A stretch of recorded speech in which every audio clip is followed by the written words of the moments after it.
Recently, the official lobbying reports of the Anti-Gay Family Research Council were released online. The reports detail the FRC's lobbying expenses for the first quarter of 2010, totaling $25,000, as well as the specific targets of their lobbying. One of the issues listed was House Resolution 1064, a bill to condemn Uganda's proposed anti-homosexuality law. The law would define a new crime of aggravated homosexuality, which would apply to serial offenders. The sentence for this crime is death. Just to be clear on what this means, if this law applied to straight people instead, any one of you who has had more than one intimate relationship, or been intimate with the same person more than once, could be convicted and killed for that. That is what this law would do to gay people. So why exactly would the FRC oppose a resolution to denounce this bill? Why isn't this something that we should unequivocally condemn? It's really quite simple. Either you consider this acceptable, or you do not. So, does the FRC want to see gay people in Uganda killed by their own government? And if not, then why should our country remain silent about the proposed execution of gay people? In the FRC's lobbying report, Resolution 1064 is described as pro-homosexual promotion.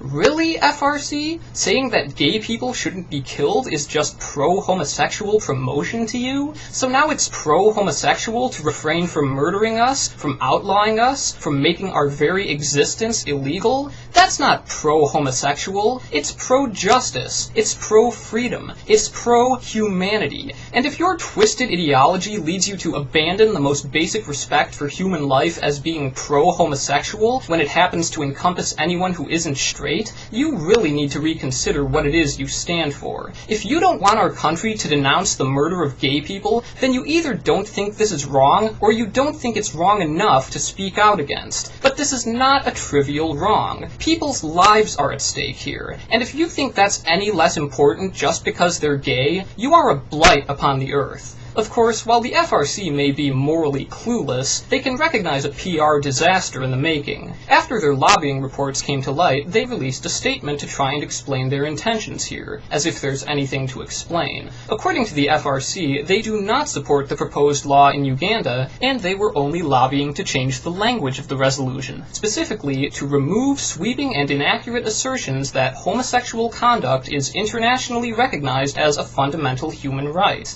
But even this makes no sense. 67 countries, including the United States, are signatories to the UN Declaration on Sexual Orientation and Gender Identity, which does affirm that nations should ensure that sexual orientation or gender identity may under no circumstances be the basis for criminal penalties. The UN Human Rights Committee has ruled that laws prohibiting sexual activity based on sexual orientation are in violation of the right to privacy. Homosexual conduct is a fundamental right, and it is internationally recognized as such. And why shouldn't it be? It is a part of that most basic freedom, the freedom of association. How is it that straight people can have the right to be straight, and yet gay people can't have the right to be gay? Why should straight people have rights that we don't? When we look at countries like Saudi Arabia, where unrelated men and women can be arrested for merely socializing, let alone having sex, we immediately recognize that this infringes upon their freedoms. We know that such a violation of human rights is unacceptable. So what makes the criminalization of gay people any more acceptable? Why should we receive any less protection? If straight people are allowed to have sex, why can't we? If they shouldn't be punished for it, why should we? There are no grounds to claim that we have any less of a right to love one another than the rest of the world does. That is not a straights-only right. It's not even a pro-homosexual right. It is a human right, and nobody has any right to violate that.